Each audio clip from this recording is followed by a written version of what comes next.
अखबार हक के साथ मैं हूं तौसीफ अली सबादी। नाज़रीन, गिलगित में करोड़ों रुपए के पत्थर उगलने वाली कान, जहां हर धमाके के पीछे उम्मीद लाजमी होती है। ये तमाम मालूमात जानने के लिए आज की वीडियो मुकम्मल देखिए, जिसमें करोड़ों रुपए के मालियाती हीरे जवाहरात कैसे निकलते हैं कानों से, तमाम मालूमात आपको लाजमी फराहम करेंगे। लेकिन उससे पहले अगर आपने चैनल को सब्सक्राइब नहीं किया तो चैनल को जरूर सब्सक्राइब कर लें। नाज़रीन, नासिर हुसैन का ताल्लुक वादी समायर से है, जो गिलगित बल्तिस्तान के जिला नगर में वाक़ है, और ये वादी हुंजा के बिलमुकाबल दरियाए हुंजा की दूसरी जानब वाक़ है।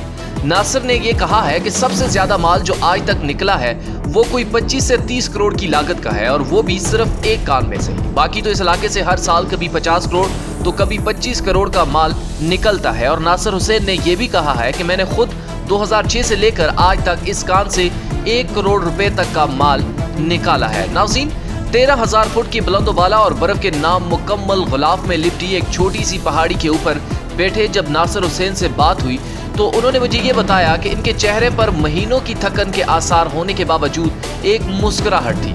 नासिर हुसैन का ताल्लुक वादी समायर से है, जो गिलगित बल्तिस्तान के जिला नगर में वाक़ है, और ये वादी हुंजा के बिलमुकाबल दरियाए हुंजा की दूसरी जानब वाक़ है।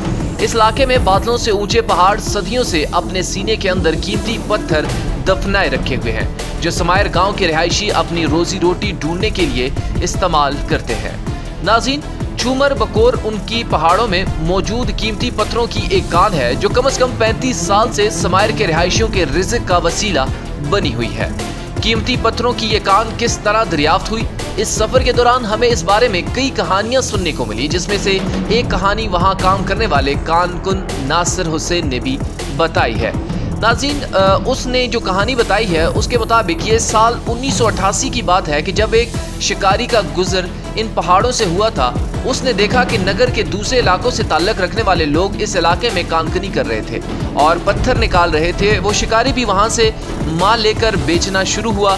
जब लोगों ने देखा कि इस शिकारी की माली हालत एकदम बदल गई है तो इस शिकारी का पीछा करते इस इलाके तक समायर के लोग भी पहुंच गए।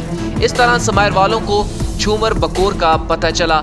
नासिर हुसैन ने एक और हैरत अंगेज बात बताई है, वो ये है कि आज के बरक्स जहां गहरी कान के अंदर जाकर पत्थर ढूंढा जा रहा है, एक जमाने में जमीन पर बेलचा मारने से भी कीमती पत्थर मिल जाते थे। नाज़रीन, समायर गांव से चूमर बकोर के कान तक का सफर इस बात पर मुनहसर है कि कौन सफर कर रहा है। इलाके वाले अपने गांव से 2 घंटे में इस कान तक पहुंच जाते हैं, लेकिन जब हमने इस रास्ते पर सफर किया तो फिल्मिंग का सामान होने की वजह से हमें 7 से 8 घंटे लगे। दूसरी बात यह है कि पहले की निस्बत जहां गांव वालों को भी कई घंटे लग जाते थे, अब कम वक्त लगता है, क्योंकि वक्त के साथ साथ इलाके वालों ने इस रास्ते पर एक छोटा ट्रैक बना लिया है ताकि सामान लाने और ले जाने में आसानी हो। अब आधे रास्ते तक तो गाड़ियां भी जा सकती हैं, जहां एक पार्किंग का इंतजाम है, और इससे आगे अगर किसी ने खच्चर या घोड़े पर सफर करना हो तो वो भी कर सकते हैं। नाज़रीन, 13,000 फुट की बुलंदी पर मशीनरी और अशियाए खुर्दनोश ले जाने के लिए अब जानवरों को इस्तेमाल में लाया जाता है। चूमर बकोर में कौन कौन सी कीमती पत्थर निकालते हैं, अगला सवाल तो ये है, क्योंकि पत्थरों की कोई कीमत नहीं होती। ये इंसान के ऊपर मुनहसर है कि वो इस पत्थर को किस तरह देखता है, और वही इंसान ही इसकी कीमत लगाता है। नाज़रीन, मेरे जहन के मुताबिक अगर किसी पत्थर की कीमत 1000 है तो किसी और के लिए इसकी हैसियत लाखों में होगी। पिछले 25 साल से इस पहाड़ी पर कानकन की हैसियत से काम करते नासिर हुसैन ने बताया है कि मेरे सवाल के जवाब में उन्होंने एक बात मुझे बताई कि मुझे बड़ी फलसफियाना बात लगी, लेकिन साथ ही उन्होंने अपनी बात इस तरह वाजे की कि मैंने एक छोटा दाना 1 लाख रुपए का लिया था और बाद में वो 25 लाख का बिका है।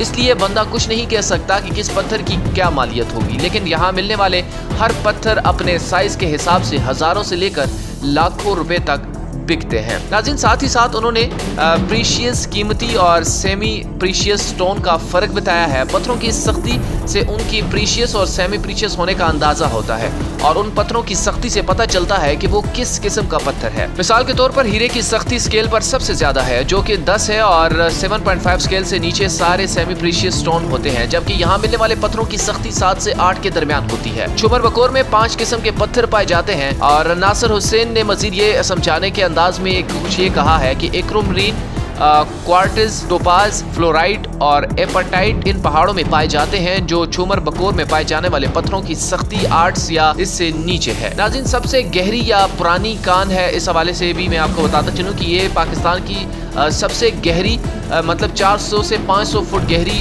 कान है और इसके अंदर जाते हुए कभी खड़े होकर चले जाते हैं तो कभी इसके अंदर जो है वो झुक कर भी जाना पड़ता है। नासिर ने अंदर जाते हुए इस कान के बारे में बताया कि यही सबसे पुरानी कान है और मैं इसमें 2007 से काम कर रहा हूँ। मैंने इस कान में तकरीबन 1 करोड़ का माल निकाला है। यहाँ के कानकुन साल में तकरीबन 3 से 4 महीने काम करते हैं। जुलाई और अगस्त के दौरान कानकुन आना शुरू होते हैं और कान की गहराई के हिसाब से उनकी सफाई का काम शुरू होता है। नासिर हुसैन ने मजीद ये बताया है कि हमें 1 महीना लगता है कि पत्थरों की कान में से पानी निकालते हुए, क्योंकि सर्दियों में हम नहीं होते और बर्फबारी और बारिशों के बाद कान में पानी आ जाता है और हम अक्टूबर के दूसरे तीसरे हफ्ते में अपना काम ख़त्म करके चले जाते हैं। लेकिन जिस तरह का काम है वो जिस उम्मीद से लोग काम करते हैं, अगर कानकुनों को मौका मिले तो वो शायद साल भर में भी काम करें, लेकिन मौसम की सख्ती और हादसात और वाक़यात की वजह से अब वहाँ कायम कमेटी ने ये फैसला किया है कि अक्टूबर के दूसरे तीसरे हफ्ते में सब काम ख़त्म करके नीचे आ जाएंगे। नासिर ने काम करने के तरीके को मज़ीद समझाते हुए बताया है कि इस फैसले के पीछे जो वजूहात हैं, इनमें से नासिर हुसैन की अपनी भी ज़ाती राय शामिल है।